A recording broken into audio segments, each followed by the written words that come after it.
All right, let's dive in. Today we've got a story for you called The Egg and the Peahen.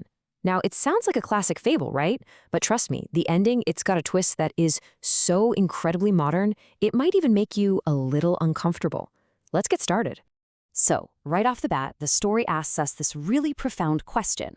Can something that starts with hate, something thrown in anger, actually be raised with love? You know, it's that classic nature versus nurture debate. Can an act of pure kindness completely erase a hateful beginning? Let's see what this fable has to say. Okay, so let's get into the first part, a flight of anger. And yeah, this story doesn't start with a gentle once upon a time. Nope, it kicks off with pure, unadulterated rage. So picture this.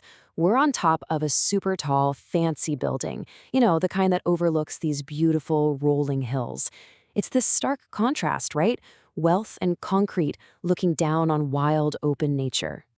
And on top of that building, there's a wealthy woman who is just completely consumed by rage. She's not a fairy tale villain, just someone totally overwhelmed by this raw emotion. And when you're that angry, you do things.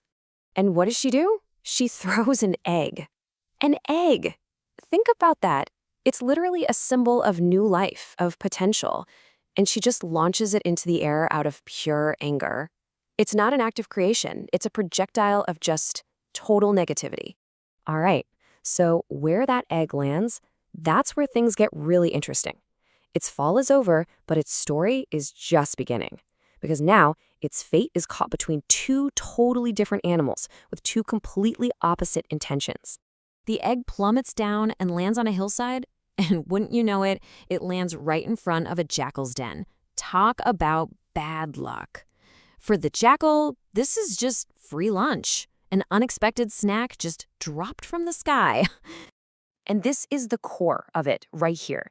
The jackal is about to act on pure instinct, hunger.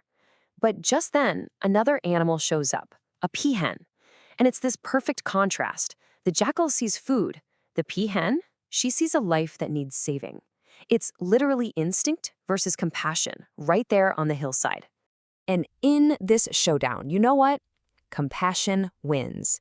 The peahen doesn't even think twice. She makes a split-second decision that is going to change the entire course of this story. She just swoops in, snatches that egg right before the jackal can get it, and carries it off. And she takes it to the only place she knows is truly safe, her own nest. So now, in her nest, there are two eggs. One is her own, and the other is this total stranger, this orphan born from an act of rage. But here's the amazing part. She doesn't treat them any differently. She protects them both, cares for them day and night, with exactly the same love. It's incredible. All right, so time goes by, the peahen keeps watch tirelessly. And you know what that means? The big moment is coming, the hatching. All her hard work is about to pay off.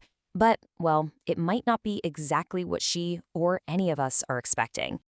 So she's done everything right. She's kept them warm, kept them safe, she's waited, and finally, success. Her own egg starts to crack open. And out comes this beautiful little pea chick. It's perfect, exactly what you'd expect, right? A sweet, heartwarming moment, one successful hatching down.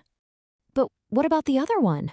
Next to this new little chirping chick, the second egg is just silent, still. And you can feel the peahen getting worried. She gave it just as much love, just as much care, but nothing's happening. So now we're all wondering, right? What in the world is going to hatch from this thing? After everything it's been through, starting with that angry throw, what's inside? And just as she's probably about to give up, it happens. The big reveal. This is the real test of her love because it's about to go up against reality. Suddenly, the second egg cracks open too. This is it. All that waiting and worrying is finally coming to a head. And out pops a tiny vulture chick. A vulture. I mean, it's not another pea chick. It's not even something neutral. It's a vulture, a scavenger, the total opposite of a beautiful peacock. You can just imagine the peahen is just stunned. And yeah, for a second, she's in total shock. I mean, who wouldn't be? But then something amazing happens. The shock just melts away and her heart just fills with love. It doesn't matter what it is. And right there, she accepts this little vulture as her own. It's this beautiful, perfect moment where love, nurture, completely wins. And that feels like the end, right? A perfect fable. Love conquers all, the end. But remember what I said at the beginning? This is a modern fable, and the story isn't over yet. Here comes the twist. The story ends with this line, but then she starts to cry because so far no one has liked and subscribed. Yeah, you heard that right. After all of that, her happiness depends on social media engagement. The fourth wall isn't just broken, it's been completely demolished. And that ending, as wild as it sounds, it really leaves you with a pretty big question, doesn't it? In our world, which is so driven by getting likes and clicks and subscribers, what is the point of a story anymore? Is it to teach us something, to make us feel something? Or is the whole point just to get a reaction, to get the engagement numbers up? It's definitely something to think about.